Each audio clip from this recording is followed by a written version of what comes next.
আপনি একজন মানুষ। আপনি যখন আপনার বাবার সামনে, তখন আপনি ছেলে, সন্তান। ঠিক আপনি যখন আপনার বোনের সামনে, তখন আপনি ভাই। আবার আপনি যখন আমার সামনে, তখন আপনি শিক্ষার্থী, স্টুডেন্ট। তো আপনি মানুষটা একজনই। কিন্তু আপনার সামনে কে আছে, তার উপর ভিত্তি করে আপনার পরিচয় ভিন্ন হচ্ছে, তাই না? বাবার সামনে আপনি ছেলে, বোনের সামনে ভাই, বন্ধুর সামনে আপনি বন্ধু, আমার সামনে আপনি সেই মানুষটাই আবার শিক্ষার্থী বা স্টুডেন্ট। তো এই যে একটা পরিচয় ভিন্ন হচ্ছে, আপনার একটা পরিচয় ভিন্ন হচ্ছে, ঠিক এরকমই একটা ওয়ার্ড, ইংলিশে একটা ওয়ার্ড। একটা ওয়ার্ড সবসময় যে নাউন হবে, সবসময় যে অ্যাডজেক্টিভ হবে, ভার্ব হবে, এমনটা না। তার আগে পরে কে আছে, তার উপর ভিত্তি করে তার পরিচয় এরকম ভিন্ন হতে পারে। তো আমরা এখন দেখব কিভাবে একই ওয়ার্ড একটা সেন্টেন্সের মধ্যে বিভিন্ন পার্টস হতে পারে। কখনো নাউন হচ্ছে, কখনো প্রেপোজিশন হচ্ছে, কখনো অ্যাডজেক্টিভ হচ্ছে, কখনো অ্যাডভার্ব হচ্ছে। আমরা এখন দেখব, ঠিক আছে?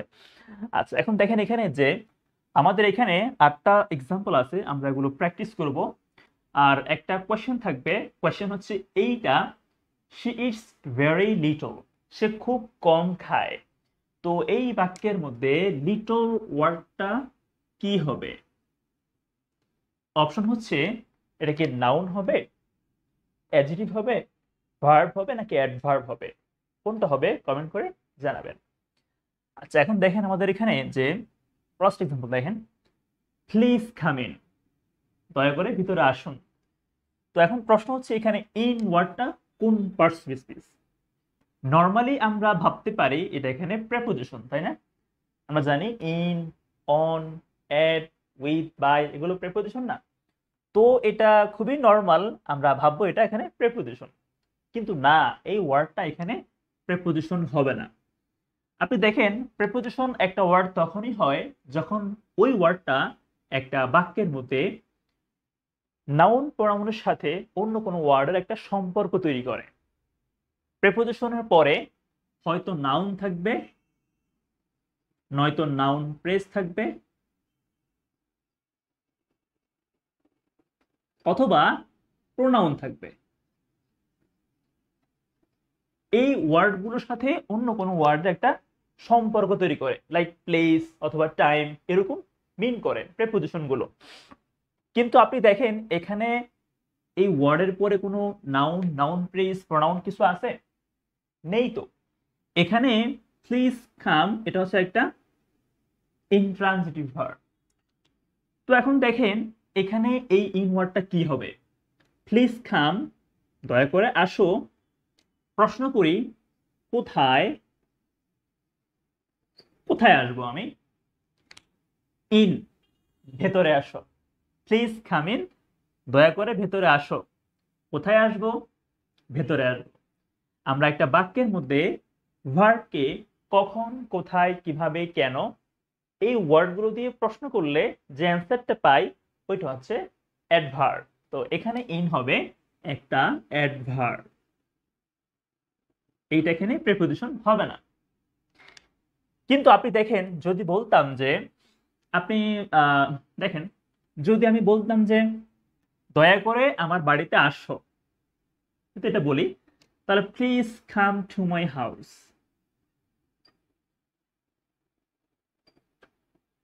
এখানে কিন্তু এখন টুটা প্রেপোজিশন, এটা কিন্তু এখানে অ্যাডভার্ব হবে না। এখন এখানে টু কি হবে? প্রিপোজিশন হবে। কেন? আপনি দেখেন এখানে কি আছে, মাই হাউসটা কি বলুন তো? Noun press. মাই একটা ডিটারমিনার, এরপরে এটা কি নাউন। তো ডিটারমিনার প্লাস নাউন মিলে নাউন প্রেস। তাহলে যেহেতু এখন এখানে টু এর পরে একটা নাউন প্রেস এখানে আছে, এজন্য বলতে পারি এখানে টুটা হচ্ছে প্রেপোজিশন। বুঝতে পেরেছেন? প্রেপোজিশন। তাহলে please come to my house, এখানে টুটা প্রেপোজিশন। আচ্ছা, আমি এখানে লিখে দিই প্রেপোজিশন। আচ্ছা, এরপর আপনি দেখেন, এখানে আপনি দেখেন we are in the classroom, আমরা এখন ক্লাসরুমে আছি। যখন কোনো স্পেস যেখানে মোটামুটি চার দেওয়ালে বন্দি একটা জায়গা বোঝায়, চার দেওয়ালে বন্দি, ওই রকম ক্ষেত্রে আমরা প্রিপোজিশন ইন ইউজ করি, অথবা ইনসাইড ইউজ করি। যদি একদমই ভেতরে হয়, সব দিক থেকে ঢাকা হয়, তখন আমরা ওখানে ইনসাইডটা ইউজ করি। ইনসাইডটা বলাই সবচেয়ে পারফেক্ট হয়, ইন বললেও হবে, ভুল হবে না। আচ্ছা, তো এখানে যেহেতু ক্লাসরুমটা একটা চার দেওয়ালে বন্দি স্পেস, আমরা জন্য এখানে ইন ইউজ করি। তো এখানে ইনটা কি বলুন তো? প্রেপোজিশন। এখানে এটা কি? এটা এখানে আর্টিকেল প্লাস নাউন মিলে কি? Noun phrase. তো এখন দেখেন, আর্টিকেল প্লাস নাউন মিলে নাউন ফ্রেজ, যেহেতু ইনের পরে একটা নাউন ফ্রেজ এখানে আমি পাচ্ছি, এজন্য বলছি এটা এখানে প্রেপোজিশন। প্রেপোজিশন খুবই ক্লিয়ার, কেমন? তো এখানে ইনটা প্রেপোজিশন আর ওখানে ইনটা ছিল অ্যাডভার্ব। একটা কোশ্চেন করি এখানে, আরেকটা কোশ্চেন করি। কোশ্চেনটা হচ্ছে দেখেন, গেট আউট, বাইরে যাও। এখানে আউটটা কি হবে বলুন তো? কি হবে? নাউন, প্রেপোজিশন, অ্যাডভার্ব অথবা কনজাংশন? কি হবে একটু কমেন্ট করে জানাবেন। আচ্ছা, এখন দেখেন, এরপরে দেখেন, আই এম সো টায়ার্ড, আমি খুবই ক্লান্ত। I am so tired. তো এখন এখানে সোটা কি বলুন তো? সোটা এখানে একটা adverb. I am so tired. আপনি দেখেন, যদি বলতাম যে আমি এখানে সো বাদ দেই, তাহলে কি থাকে? আই এম টায়ার্ড, আমি ক্লান্ত। তো আপনি দেখেন, আমি কেমন, আমি ক্লান্ত, এই ওয়ার্ডটা মূলত এই আমি কেমন সেটা বলতেছে। তো আই কি প্রোনাউন না? যে ওয়ার্ড কোনো নাউন প্রোনাউন সম্পর্কে তথ্য দেয় বা মডিফাই করে, ডিসক্রাইব করে, ওটা অবশ্যই অ্যাডজেক্টিভ হবে। এই টায়ার্ডটা আমার সম্পর্কে ডিসক্রাইব করতেছে, এজন্য এটা এখানে অ্যাডজেক্টিভ হবে। অ্যাডজেক্টিভ। আচ্ছা, এখন আপনি দেখেন, আই এম টায়ার্ড, আমি ক্লান্ত। কেমন ক্লান্ত? কিরকম ক্লান্ত? সো টায়ার্ড, অনেক ক্লান্ত। তাহলে এই ক্লান্তটা কি পরিমাণ ক্লান্ত, এটাকে আরো, এই সো ওয়ার্ডটা আরো কি, আরো মডিফাই করতেছে।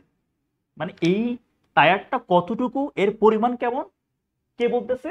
সোটা বলতেছে এটা আরো, আরো ক্লান্ত। তো অ্যাডজেক্টিভকে যে ওয়ার্ড মডিফাই করে সে হচ্ছে অবশ্যই অ্যাডভার্ব। বুঝতে পেরেছেন? একটা অ্যাডজেক্টিভকে কখনো আরেকটা অ্যাডজেক্টিভ মডিফাই করে না, অবশ্যই অ্যাডভার্বই মডিফাই করবে। তাহলে এখানে সোটা কি হবে? এইটা এখানে অ্যাডভার্ব। অ্যাডভার্ব। আচ্ছা, এখানে একটা ওয়ার্ড শিখিয়ে দেই। আই এম সো টায়ার্ড না বলে আমরা বলতে পারি আই এম এক্সস্টেড। আমরা এই ওয়ার্ডটাও বলতে পারি, একটু স্মার্ট লাগে শুনতে। আচ্ছা, এরপর আপনি দেখেন, আই ওয়াজ বিজি, আমি ব্যস্ত ছিলাম। সো এজন্য I could not call you, আমি ব্যস্ত ছিলাম তাই আমি তোমাকে কল করতে পারিনি। তো এখন আপনি দেখেন এখানে সোটা কি হবে বলুন তো? এইটা এখন এখানে কনজাংশন। কেন বলুন তো? আই ওয়াজ বিজি, আমি ব্যস্ত ছিলাম, একটা ক্লজ, একটা সাবজেক্ট, একটা finite verb. I could not call you, তাই আমি তোমাকে কল করতে পারিনি, এটা আরেকটা ক্লজ। যখন একটা ওয়ার্ড দুইটা ক্লজের মধ্যে একটা সম্পর্ক তৈরি করে, তখন এটা কি হবে? এটা হবে একটা কনজাংশন। এইটা এখানে একটা কনজাংশন। কনজাংশনের আগে এবং পরে দুইটা প্রিন্সিপাল ক্লজ থাকে। আচ্ছা, এরপর আপনি দেখেন, হি ইজ ওয়েল, সে ভালো আছে। তো আপনি দেখেন, হি ইজ ওয়েল, সে ভালো আছে। সে কেমন আছে? ভালো আছে। নাউন প্রোনাউনকে আমরা কেমন দিয়ে প্রশ্ন করলে অ্যাডজেক্টিভ পাই। তো এখানে ওয়েলটা বলতেছে সে কেমন, তাহলে এটা কি হবে? এটা এখানে অ্যাডজেক্টিভ হবে, সিম্পল কথা। তার অবস্থা বর্ণনা করতেছে। কিন্তু আপনি দেখেন এখানে ওয়েলটা কি বলেন তো? হি সিংস ওয়েল, সে ভালো গান গায়। এখানে কিন্তু এখন এটা অ্যাডভার্ব, এটা এখানে অ্যাডজেক্টিভ হবে না। কেন বলেন তো? হি সিংস, সে গান গায়।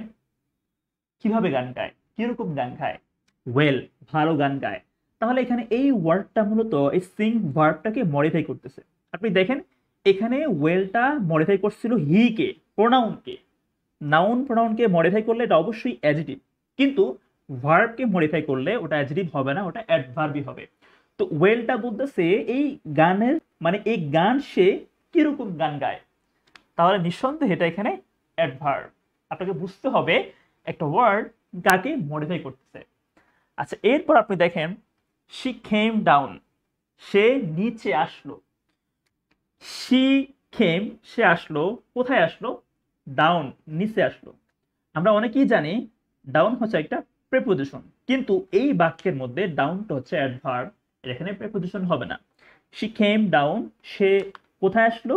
নিচে আসলো, এটা এখানে একটা অ্যাডভার্ব। আবার আপনি দেখেন কেম ডাউন দ্য স্টেয়ার, সে সিঁড়ির নিচে আসলো, সে সিঁড়ির নিচে আসলো, এখানে কিন্তু এখন এটা প্রেপোজিশন। কেন বলুন তো? এই যে এখানে নাউন পেজ আছে, এখানে she came down the stair, এখানে এখন এটা প্রেপোজিশন।